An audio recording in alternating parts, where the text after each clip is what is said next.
Hello! எல்லாருக்கும் வணக்கம். இன்னைக்கு நம்ம வீடியோல ரொம்பவே சிம்பிளான ஒரு snacks recipe coconut stuffed puri எப்படி பண்றதுன்னு பார்க்கலாம். அதுக்கு முன்னாடி நம்ம சேனலை சப்ஸ்கிரைப் பண்ணுங்க.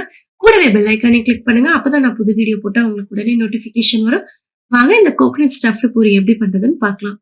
முதல்ல நம்ம ஸ்டஃபிங் ரெடி பண்ணிக்கலாம். ஸ்டஃபிங் ரெடி பண்றதுக்காக ஸ்டவ்ல ஒரு பாத்திரம் வச்சு கொஞ்சம் நெய் விட்டுக்கோங்க. நெய் நல்லா சூடானதும் 1, 2 உடைச்சு வச்சிருக்க முந்திரி கொஞ்சம் சேர்த்துக்கோங்க.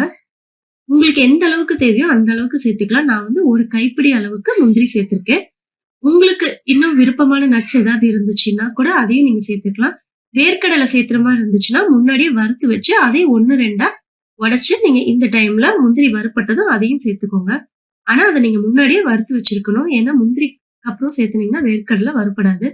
முந்திரி ஓரளவுக்கு செவந்து வந்ததுக்கு அப்புறம் கொஞ்சம் திராட்சை நல்லா செவந்து வரட்டும். நல்லா வதக்கி விடுங்க. திராட்சை நல்லா வறுபட்டதுக்கு அப்புறம் துருவி வச்சிருக்க தேங்காய், நான் வந்து 1/2 மூடி தேங்காய துருவி வச்சிருக்கேன். அத இதுல சேர்த்துக்கலாம். தேங்காய நல்லா மிக்ஸ் பண்ணி விடுங்க. தேங்காய ரொம்ப வறுக்க வேணாம். வறுத்தீங்கன்னா தேங்காய்ல இருக்கிற ஈரப்பதம்லாம் போயிட்டு ரொம்ப ட்ரை ஆயிடும். ஒரு 1 நிமிஷம் மட்டும் ரொம்ப லோ ஃப்ளேம்ல வச்சு நல்லா வறுத்துக்கோங்க. பாருங்க தேங்காய் வந்து இந்த அளவுக்கு வறுத்தீங்கன்னா போதும். கரெக்ட்டா 1 நிமிஷத்துல நீங்க வந்து ஸ்டவ் ஆஃப் பண்ணிடலாம். ஸ்டவ் ஆஃப் பண்ணிட்டு நாட்டு சர்க்கரை சேர்த்துக்கலாம். நாட்டு சர்க்கரை சேர்க்கும்போது ஸ்டவ் ஆன்ல இருக்கக்கூடாது. சர்க்கரை உருகிடும். நீங்க எப்பயுமே நாட்டு சர்க்கரை சேர்க்கும்போது ஸ்டவ் ஆஃப் பண்ணிட்டு நாட்டு சர்க்கரை சேர்த்துக்கோங்க. நாட்டு சர்க்கரை சேர்த்ததுக்கு அப்புறம் ஒரு தடவ நல்லா கலந்து விடுங்க. அவ்வளோதாங்க நம்மளோட ஸ்டஃபிங்ஸ் ரெடி ஆயிடுச்சு. இப்போ கோதுமை மாவ பெசஞ்சு எடுத்துக்கலாம். பாருங்க நான் வந்து 1 கப் அளவுக்கு கோதுமை மாவு எடுத்து நல்லா கெட்டியா பெசஞ்சு வச்சிருக்கேன். ரொம்ப லூஸா பெசஞ்சிராதீங்க. எண்ணெயில போடும்போது நெறைய எண்ணெய குடிச்சிரும். அதனால கொஞ்சம் கெட்டியா இருக்கிற மாதிரி பெசஞ்சு எடுத்துக்கோங்க. இத வந்து கொஞ்சம் திக்கான பதத்துக்கு அ சப்பாத்தி மாதிரி ரொம்ப மெல்லிசா இல்லாம ஓரளவுக்கு திக்கா இருக்கிற மாதிரி தேய்ச்சு எடுத்துக்கோங்க. கொஞ்சம் நல்லா பெருசா தேய்ச்சு எடுத்துக்கிட்டு, ஒரு மூடியோ ஏதாவது வச்சு உங்களுக்கு தேவையான ஷேப்க்கு கட் பண்ணி எடுத்துக்கலாம். பாருங்க நல்லா பெருசா தேய்ச்சுட்டு ஒரு மூடிய வச்சு குட்டி ரவுண்டா நான் கட் பண்ணி எடுக்கிறேன்.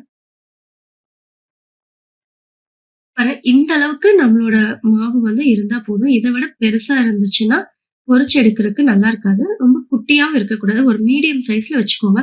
இப்ப நம்ம ரெடி பண்ண ஸ்டஃபிங்க வச்சுக்கலாம். ஸ்டஃபிங்ஸ் ரொம்ப அதிகமா வச்சிராதீங்க. ஓரளவுக்கு கரெக்ட்டா பார்த்து வைங்க. ஸ்டஃபிங்க வச்சதுக்கு அப்புறம் அத அப்படியே 2ஆ மடிச்சு அந்த கார்னர்ல நல்லா ஒட்டி விடுங்க.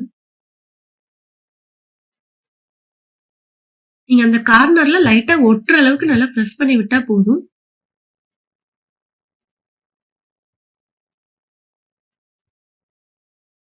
அதே மாதிரி நம்ம இப்போ மீதி இருக்கிற எல்லாத்துக்கும் அந்த மாரி ஸ்டஃபிங்க போட்டு ரெடி பண்ணி வச்சுக்கலாம். ஒட்டுக்கா ரெடி பண்ணி வச்சுட்டு நீங்க பொரிச்சு எடுக்கிறதுக்கு கொஞ்சம் ஈஸியா இருக்கும். இப்போ நம்ம எல்லாத்துக்கும் ஸ்டஃபிங்க வச்சு ரெடி பண்ணி எடுத்தாச்சு. இப்போ நம்ம இத எண்ணெயில போட்டு பொரிச்சு எடுத்துடலாம். ஒரு பேன்ல எண்ணெய் வச்சு நல்லா காய்ச்சிக்கங்க. எண்ணெய் நல்லா சூடானதும் நாம ஸ்டஃப் பண்ணி வச்சிருக்கிறத போட்டு பொரிச்சு எடுத்துக்கலாம். மீடியமான ஃப்ளேம்ல வச்சு பொரிச்சு எடுத்துக்கோங்க. ஓரளவுக்கு வெந்ததும் அதெல்லாம் எல்லாத்தையும் அப்படியே திருப்பி விடுங்க. 2 பக்கமும் நல்லா கோல்டன் கலர்ல செவந்து வரணும். நீங்க சப்பாத்தி மாவு பெணையும்போது உப்போ, சோடா உப்போ எதுவுமே சேர்த்த வேணாம். சோடா உப்பு சேர்த்துனா தான் கிரிஸ்பியா வரும்லாம் நெனச்சுக்காதீங்க. சோடா உப்பு சேர்த்தாமே நல்லா கிரிஸ்பியா வரும். அவ்வளோதான் நம்மளோட பூரி வந்து ரெடி ஆயிடுச்சு. இத எண்ணெய் வடியறதுக்காக இப்போ ஒரு டிஷ்யூ பேப்பர்ல வச்சிரலாம். பாருங்க நம்மளோட கோகனட் ஸ்டஃபிங் பூரி வந்து ரொம்ப அழகா ரெடி ஆயிடுச்சு. இது வந்து குழந்தைங்க விரும்பி சாப்பிடுவாங்க. ஸ்கூல்ல இருந்து வரும்போதோ, இல்ல லீவ் டேஸ்லயோ இந்த மாரி ஸ்நாக்ஸ் செஞ்சு குடுத்தீங்கன்னா, குழந்தைங்க ஆசைப்பட்டு சாப்பிடுவாங்க. ரொம்ப ஹெல்தியாவும் இருக்கும்.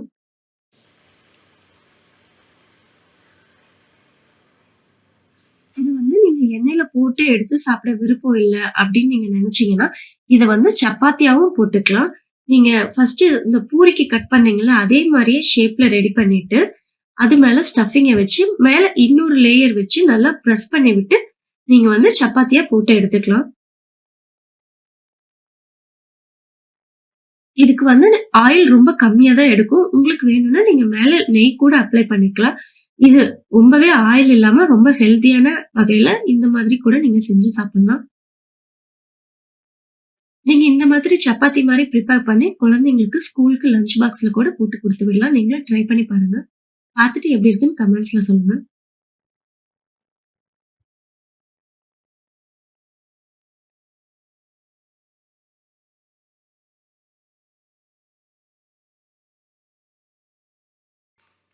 இந்த வீடியோ உங்களுக்கு பிடிச்சிருந்துச்சுன்னா லைக் பண்ணுங்க, ஷேர் பண்ணுங்க. நிவிஸ் நியூஸ் சேனலை சப்ஸ்கிரைப் பண்ணுங்க. மறக்காம பெல் பட்டனையும் கிளிக் பண்ணுங்க. அப்பதான் நான் புது வீடியோ போட்டா உங்களுக்கு உடனே நோட்டிஃபிகேஷன் வரும். தேங்க்ஸ் ஃபார் வாட்சிங். See you in next video.